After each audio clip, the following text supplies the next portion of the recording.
Krishnavel cinemas நேயர்களுக்கு வணக்கம். நான் உங்கள் கிருஷ்ணவேல். இன்னைக்கு நாம என்ன பார்க்க போறோம் அப்படின்னு பார்த்தோம்னா, அமெரிக்காவின் வரலாறை பற்றி ஒரு தொடர் ஒன்று எடுத்திருக்கிறாங்க. அந்த தொடரின் பெயர் அவுட்லேண்டர் அப்படின்னு பேர். அவுட்லேண்டர்னா அந்த நிலத்துக்கு சம்பந்தம் இல்லாத வெளியே இருந்து வந்த ஒருவன் அப்படிங்கிறது தான் அதோட அர்த்தம். ஏன்னா அமெரிக்கா என்பது பூர்வகுடி மக்களுக்கு மட்டும்தான் சொந்தம். அந்த பூர்வகுடி மக்களின் மொழியில் முதல்ல அந்த கண்டத்துக்கு என்ன பேர்னு எனக்கும் தெரியாது. அமெரிக்கோ வெஸ்புக்கி அப்படின்னு அந்த இடத்த கண்டுபிடிச்சான்றதுக்காக, அந்த இடத்துக்கு போகும் வழியை கண்டுபிடிச்சான்றதுக்காக அமெரிக்கானே பேர் வச்சுட்டாங்க. சரியா?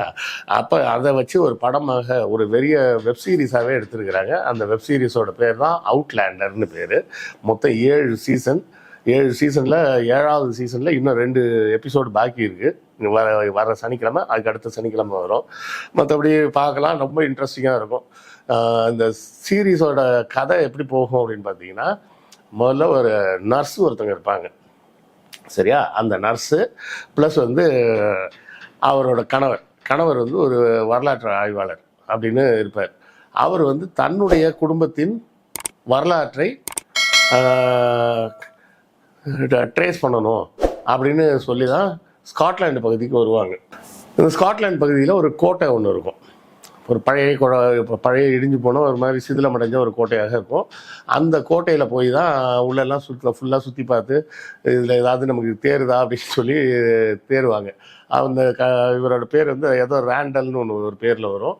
அந்த ரேண்டல்ன்றது அவங்களோட ஃபேமிலி நேம். ஸோ அப்போது நம்ம குடும்பத்தோட பின்னாடி இருக்கிறவங்க யார் அப்படின்றத வரலாற்றை ட்ரேஸ் பண்ணணும் அப்படின்னு சொல்லி அந்த உள்ளூர்லேயே இருக்கக்கூடிய இன்னொரு வரலாற்று ஆய்வாளரோடு உட்காந்து பேசி அந்த வரலாறுகளை பற்றிலாம் தெரிஞ்சுப்பாங்க. அப்போ இந்த வரலாறு எல்லாம் பற்றி அவங்க பேசிட்டு இருக்கும்போது அவரது மனைவியாக வரக்கூடியவர், மனைவியோ துணைவியாருன்னு நினைக்கிறேன், அவங்க வந்து எனக்கு ஜோசியம்லாம் பார்க்க தெரியும், வா உனக்கு பார்த்து சொல்கிறேன் அப்படின்பாரு. அந்த லேடிகிட்ட இவங்களும் கையை காட்டுவாங்க. எல்லாம் பார்த்துட்டு உனக்கு 2 கல்யாணம்னு சொல்லி காமிக்குது இதில் அப்படின்னு சொல்லும்.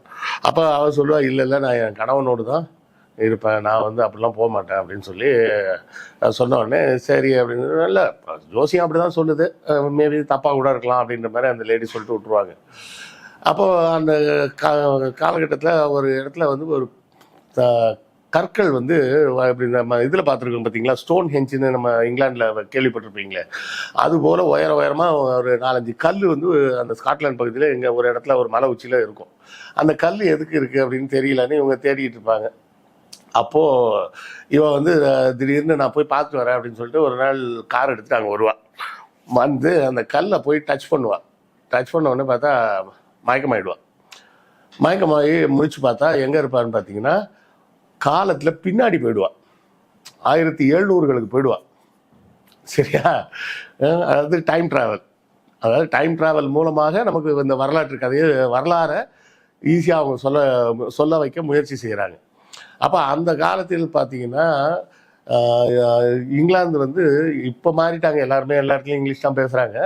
அப்போ வந்து பார்த்தோம்னா இங்கிலாந்தில் வந்து பல பகுதிகள் தனித்தனியாக இருந்தது. பிரிட்டன் அப்படிங்கிறது ஆங்கிலோ சாக்சன் அப்படின்னு சொல்லக்கூடிய பகுதிகள். இந்த பகுதியில் மட்டும்தான் இங்கிலீஷ். ஸ்காட்லாண்டு போன்ற இடத்துலலாம் வந்து வேறு மொழி பேசியிருக்காங்க. அது ஏதோ ஒரு செல்டிக் மொழி அப்படின்னு சொல்லுவாங்க. ஸ்காட்லாண்டில் ஸ்காட்டிஷ்னு ஒரு மொழி, வேல்ஷ்னு ஒரு இடத்துல வேல்ஷ்னு ஒரு மொழி, கென்ட்டுன்னு ஒரு இடம் இருக்குது, அப்புறம் அயர்லாண்டுன்னு ஒரு இடம் இருக்குது. இப்படி பல பகுதிகளாக இருக்கிறது தான் எல்லாம் சேர்த்ததுனால தான் அது பேர் யுனைடெட் கிங்டம் அப்படின்னு வச்சுருக்கிறாங்க, ஒருங்கிணைந்த ராஜ்யம் அப்படின்னு பேர். அப்போ இவன் வந்து அந்த ஸ்காட்லாந்து பகுதி போயிடுவா. அங்கே பார்த்தீங்கன்னா ஒரு பிரிட்டிஷ் காவலாளி, ஒரு கமாண்டர் மாதிரி ஒருத்தன் வருவான். அவனும் பார்த்தீங்கன்னா இந்த காலகட்டத்தில் இவன் கணவராக இருக்கான்ல, அதே ரேண்டலாக இருப்பான். அவன் இவளை ரேப் பண்ண ட்ரை பண்ணுவான். அப்போது ஒரு சில வேற ஒரு ஆட்கள் வந்து இவளை காப்பாற்றுவாங்க. இவளை தப்பிச்சு போய் என்ன பண்ணுவா, ஸ்காட்லாண்டோட ரிபல் குரூப்பில் போய் மாட்டிப்பான். அங்கே ஸ்காட்லாண்டில் வந்து இந்த ஆங்கிலேயருக்கு எதிராக போராடி கொண்டு இருக்கக்கூடிய ரகசிய ரிபல் குரூப்பில் போய் மாட்டிப்பான். அந்த குரூப்பில் வந்து ஒருத்தனுக்கு வந்து கை அடிபட்டிருக்கும். இவ ஏற்கனவே நர்ஸுன்றதுனால இவளுக்கு ட்ரீட்மெண்ட்லாம் பண்ண தெரியும். இப்போ ட்ரீட்மெண்ட்லாம் கொடுப்பா. ட்ரீட்மெண்ட்லாம் கொடுத்துட்டு என்ன பண்ணுவா, அவங்க கூடவே கூப்பிட்டு போயிடுவாங்க. ஏன்னா அவங்களுக்கு என்ன சந்தேகமாக இருக்கும்னா, இவ ஒரு வேளை இங்கிலாந்து உளவாளியாக இருப்பா அப்படின்னு அவளை கூப்பிட்டு போயிடுவாங்க. அந்த கோட்டையில் போய் அங்கே கொஞ்ச நாள் வாழ்ந்துட்டு இருப்பா. அப்புறமா ஒரு கட்டத்தில் வந்து அந்த கை இதாக இருந்தானே அவன் தான் ஹீரோ. அவனுக்கும் இவளுக்குமே லவ் வந்துடும். லவ் வந்து கல்யாணம் பண்ணிப்பாங்க. அந்த ஜோசியத்தில் சொன்ன மாதிரி ரெண்டாவது கல்யாணம் ஆகி போச்சா. இப்போ என்ன டைமில் இந்த பக்கம் வந்துட்டு அந்த பக்கம் போக முடியுமான்னு தெரியாது. அவள்கிட்ட சொல்லிடுவா, இது மாதிரி நான் வந்து ஃபியூச்சர்ல இருந்து தான் வந்திருக்கிறேன். அதனால அவளுக்கு வந்து வரலாறு எல்லாமே தெரியும். எங்கெங்க எந்தெந்த இடத்துல சண்டை நடக்க போகுது, எந்தெந்த சண்டையில் யார் ஜெயிச்சாங்க வச்சாங்க போனாங்கன்னு எல்லா ஹிஸ்ட்ரியும் தெரியும். அப்போ இந்த இடத்துல இருந்து கடைசியாக ஒரு கட்டத்தில் இருந்து இங்கே வாழவே முடியல அப்படின்ற மாதிரி இவங்க அங்கேருந்து கிளம்பி அமெரிக்கா போயிடுவாங்க. முதல்ல ஃப்ரான்ஸ் போவாங்க. அப்புறம் ஃப்ரான்ஸில் அவனை அரெஸ்ட் பண்ணி வச்சுருப்பாங்க. அப்புறம் இந்த ரேண்டல் தான் அந்த இருந்தானே அவனை கொண்டுடுவாங்க. கதை நிறைய போகும், நான் எல்லாத்தையும் சொல்ல முடியாது. அப்போ ஃப்ரான்ஸில் இருக்கும்போது ஃப்ரான்ஸ் மன்னரோட இவ படுக்க வேண்டிய ஒரு சூழல் வந்துடுச்சு அப்படின்னு. இந்த சீரீஸ் பார்க்கும்போது ஒரே ஒரு விஷயம் என்னன்னா, வீட்டில் கொஞ்சம் வளர்ந்த குழந்தைகள் இருந்தாங்கன்னா இந்த சீரீஸை பார்க்கணுன்னா தனியாக பாருங்க. ஏன்னா அந்த சீரீஸில் யாரெல்லாம் வர்றாங்களோ, எந்தெந்த கேரக்டர்லாம் வருதோ எல்லா கேரக்டருக்கும் ஒரு படுக்கை அறை காட்சி வச்சுருக்காங்க. புரியுதுங்களா? இப்போ இந்த ஹீரோ சொன்னால் ஹீரோ ஹீரோயின் அவங்களுக்கு ஒரு படுக்கை அறை காட்சி. அந்த அந்த ப்ரெசண்ட்டில் இருந்தப்போ ஒரு கணவர் இருந்தார்ல, அவரு கூட ஒரு படுக்கை அறை காட்சி. இப்படி வரக்கூடிய எல்லா கேரக்டர்ஸுக்கும் கட்டாயம் ஒரு படுக்கை அறை காட்சின்னு 7 சீசன்லேயும் வச்சுருக்காங்க. அதனால் வீட்டில் பெரிய குழந்தைகள் இருந்தாங்கன்னா இந்த வெப் சீரிஸ் அவங்க இல்லாத நேரமாக பாருங்கள், இல்லை தனியாக உட்காந்து பாருங்கள். அதுதான் பாதுகாப்பானதும் கூட. ஸோ இங்கே ஃப்ரான்ஸ்லேருந்து அதுக்கப்புறம் இவங்க என்ன பண்ணுவாங்க, ஜமைக்கா போவாங்க. ஜமைக்காலேருந்து அப்புறம் அமெரிக்கா போயிடுவாங்க.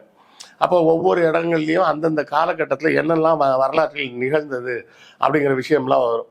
இதில் முதல்ல என்ன நடக்கும்னா, இந்த ஸ்காட்லாண்டில் அவ இருக்கும்போது அங்கே ஒரு பெரிய போர் வந்துடும். ஸ்காட்லாந்து மக்களுக்கும் இங்கிலாந்துக்கும். அப்போ இவன் என்ன சொல்லுவான், நான் வேணா போயிடுறேன் என் காலத்துக்கு, அந்த கல் அங்கேயே தானே இருக்குது, அந்த கல்லுக்கிட்ட மறுபடியும் போக முடியுதான்னு பார்க்குறேன்னு சொல்லிட்டு ஏதோ ஒரு வைரக்கல் இருந்ததுன்னா அந்த வைரக்கல்லை எடுத்துக்கிட்டு அது உள்ளே அனுப்பிச்சி விட்ருவோம் அப்படின்னு சொல்லி ஒரு கதை வச்சுருப்பாங்க. அப்புறம் அது உள்ளே போயிடுவாங்க. உள்ளே போய் இப்போ நிகழ்காலத்துக்கு வந்துடுவான். நிகழ்காலத்துக்கு வரும்போது இவன் ப்ரெக்னெண்ட்டாக இருப்பாள். அப்போ வந்து என்ன ஆயிடுச்சுன்னா, அவள் வந்து ஒரு 40 நாள் கிட்ட காணாமல் போயிட்டு திரும்பி வரும்போது ப்ரெக்னெண்ட்டாக இருக்கிறா அப்படின்ற மாதிரி கதை போகும். அப்புறம் அவள் அந்த குழந்தையும் பேர்த்து வளர்க்க ஆரம்பிச்சிடுவா. அந்த கணவரும் இறந்துருவார். அவள் அதுக்கப்புறமா உட்காந்து படித்து டாக்டர் ஆகிடுவாள், சர்ஜனாகவே ஆகிடுவாள். சர்ஜன் ஆகி அதுக்கப்புறம் மறுபடியும் இந்த கணவன் இறந்த பிறகு இந்த குழந்தையும் வளர்க்க சொல்லி கொடுத்துட்டு என்ன பண்ணுவாள், மறுபடியும் காலையந்திரத்து அதுக்குள்ளே போய் உள்ளே போயிடுவாள். அப்போ அங்கே ஒருத்தி இருப்பா, மருந்து எல்லாம் தயாரிக்கிறவளாக இருப்பாள். அவளை எல்லாரும் சூனியக்காரின்னு சொல்லிட்டு இருப்பாங்க. அவளும் இந்த மாதிரி கால இயந்திரத்தில் பயணம் பண்ணி வந்தவா அப்படின்னு. இப்படி ஒவ்வொருத்தரும் நிறைய இதில் இன்னொரு விஷயம் என்னென்னா, அது என்ன கால யந்திரமா இல்லை டவுன் பஸ்ஸா அப்படின்னு யோசிக்கிற அளவுக்கு எல்லாரும் வந்துட்டு போயிட்டு இருப்பாங்க. அதுக்கப்புறம் ஒரு நாள் வந்து என் பொண்ணை பார்க்கணுன்னு இவர் கேட்பாரு. உடனே அந்த பொண்ணையும் கூட்டிகிட்டு வந்துடுவா காலயந்திரத்தில். கூட்டு தான் இதுதான் ஒரிஜினல் உங்கள் அப்பா அப்படின்னு இன்ட்ரடியூஸ் பண்ணுவாள்.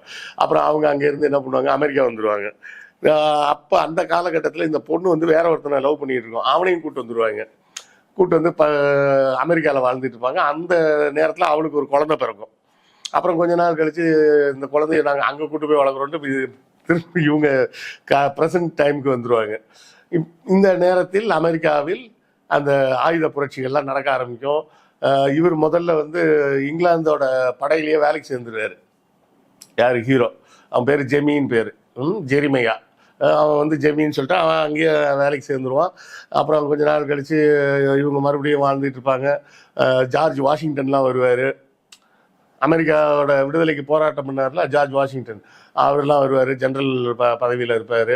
இப்படி தொடர்ச்சியாக அந்த அமெரிக்கா வரலாறு எப்படிலாம் டெவலப் ஆச்சு அப்படின்னு இவளுக்கு வந்து வரலாறு தெரியுன்றதுனால ஒவ்வொரு குறிப்பிட்ட காலகட்டத்திலையும் நீ எந்த சைடு இருந்தால் உனக்கு பாதுகாப்புன்றதையும் அவன் சொல்லி கொடுத்துருவான். முதல்ல இருக்கும்போது பிரிட்டிஷ் கூடவே இருந்துக்குவா, அதுதான் இப்போதைக்கு சேஃப் அப்படின்னு. அதே போலவே பின்னாடி வந்து அமெரிக்க ரெவல்யூஷன் பெருசாகும் போது நீ அந்த சைடு வந்துரு அப்படின்னு சொல்லிடுவான். அதே மாதிரி அவன் அந்த பக்கம் போயிடுவான். இதில் நடுவில் வந்து ஃப்ரான்ஸ்லேருந்து இந்த ஸ்காட்லாண்டுக்கு போகிறதுக்கு உதவி செய்கிறதுக்காக நிறைய கோல்டு காயின் போட்டு ஒரு எவ்வளோன்னு தெரில, கிட்டத்தட்ட ஒரு 100 கிலோ அந்த மாதிரி போட்டு ஒரு டப்பாவில் போட்டு ஒரு குரூப் கொண்டு வரும். அந்த குரூப்பை யாரோ கொண்டுருவாங்க. கொண்ட உடனே இவன் வந்து அந்த தங்கத்தை எடுத்துருவான். தங்கத்தை எடுத்து ஒரு குகைக்குள்ளே ஒழிச்சு வச்சுருப்பான்.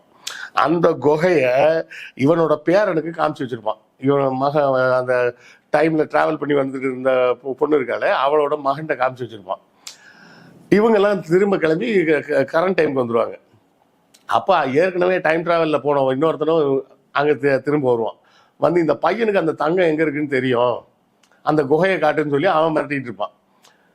இப்போ என்ன ரொம்ப குழப்புதுன்றீங்களா? நல்லா இருக்கும். ஆனால் ஏன்னா இந்த டைம் ட்ராவல்ன்றது ஒன்று ஒரு சாக்கு தான்.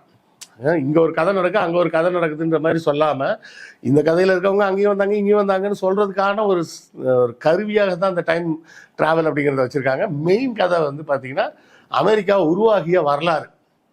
அது இன்னும் 2 எபிசோடு இருக்குது. அந்த எபிசோடு முடியும் போது அந்த வரலாறு முழுமையாக சொல்லி முடிப்பாங்கன்னு நினைக்கிறேன். நீங்களும் பாருங்கள். ரொம்ப அருமையாக இருக்குது. ரொம்ப ரசிக்கக்கூடியதாக இருக்கும். கொஞ்சம் அடல்ட் கண்டென்ட் ஜாஸ்தியாக இருக்கக்கூடிய ஒரு படம். அதனால் பெரிய குழந்தைகள் இருந்தாங்கன்னா கொஞ்சம் தனியாக உட்காந்து பாருங்கள். இந்த விமர்சனத்தை பற்றியும் உங்கள் கருத்துக்களை கமெண்ட்டில் நானும் சொல்லுங்கள். நானும் தெரிஞ்சுக்கிறேன். அடுத்த காணொலியில் சந்திப்போம். நன்றி, வணக்கம்.